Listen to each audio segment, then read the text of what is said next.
Hi, welcome to OpenLC Solutions. Today we're going through 2014 Ordinary Level Paper 2. This time we're on question 5, which is all about areas.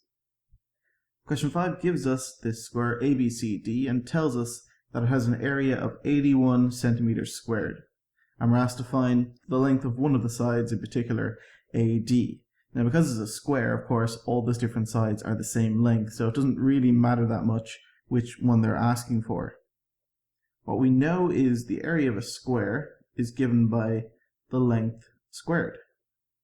Now we know the area this time, we don't actually know the length, but we know that the length squared is 81.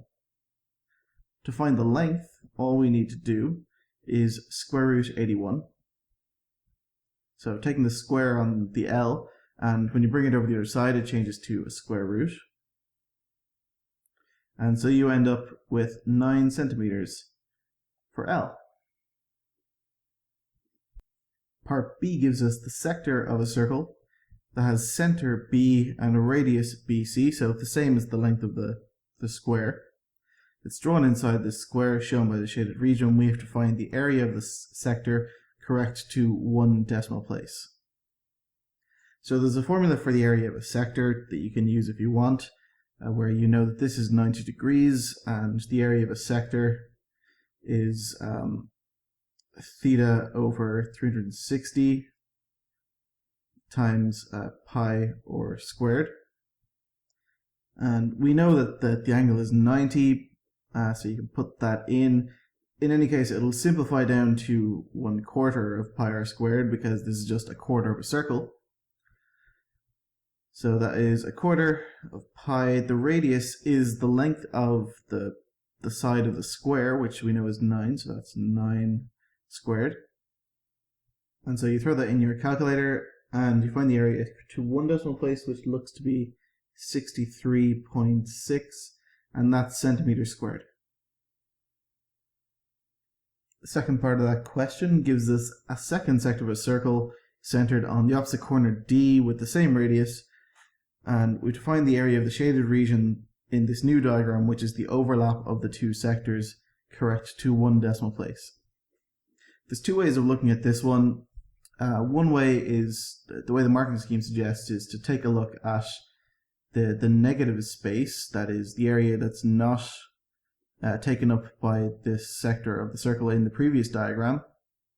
And notice that the new diagram essentially just has 2 of those. So you start with the area of the square and you subtract 2 of these red areas. And that works out totally fine. Another way of doing it is if you draw a diagonal from A to C, then you can turn this sector into this kind of segment shape and a triangle. Then you can get rid of this triangle. You'll be left with the area of one of those segments, and then this new shape is just 2 of those segments. Either way, you'll get exactly the same answer. It doesn't really make much of a difference. I'm going to go with the way the marking scheme does it, which is the negative space method. So the area, I'll call it A neg, is the area of the square minus the area of the sector, which was 63.6. That gives you 17.4 centimeters squared. We can use that to work out the area of the shaded portion. It's the area of the square, 81, minus 2 of these negative spaces, 17.4. And that gives us 46.2 centimeters squared. Part C adds a little bit more to the diagram again, so rather than just having this segment, there's now this triangle that's contained inside one of those segments. We're told that this triangle is isosceles. In other words, this length here, AP, is the same as the length CP. We define the area of this triangle APC correct to 1 decimal place. So what we know about areas of triangles, considering this isn't coordinate geometry, we can't use that formula. We have to use the half times the base times the height formula. So how do we know what the base and the height are? Well, I think it's best if you consider the AC to be the base and then create this perpendicular height from D to P then it's this little height here that we want to find out. And that's given by the radius of this segment, or this sector of a circle, minus this bit here. So we have to find the length dp, and then cut out this bit that I've scribbled out here. And that will give us the height of the triangle. Since all of these sides have length 9, we know that the diagonal here, AC, I mean, you can jump right to it and just say it's 9 root 2, but I can show you why that is if we just draw that triangle out again. If you have a 9 and a 9, this is a right angle because it's a square. Then by Pythagoras, this is AC. By Pythagoras, AC is square root of 9 squared plus 9 squared, which is root of 81 plus 81, or root 162. And your calculator will show you that that's 9 root 2 when you simplify that down.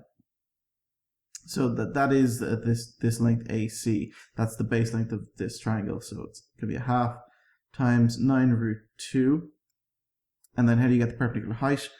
Well, dp, because it's the radius of this sector of a circle, then dp is automatically 9. We also know that this bit that I've scribbled out here, that's half a diagonal, so it's going to be half of this 9 root 2 that we just worked out.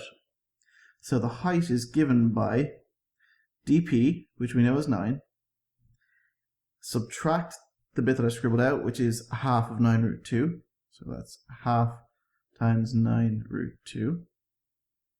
And you can just put all of that in your calculator, or you can try and work out all the individual bits.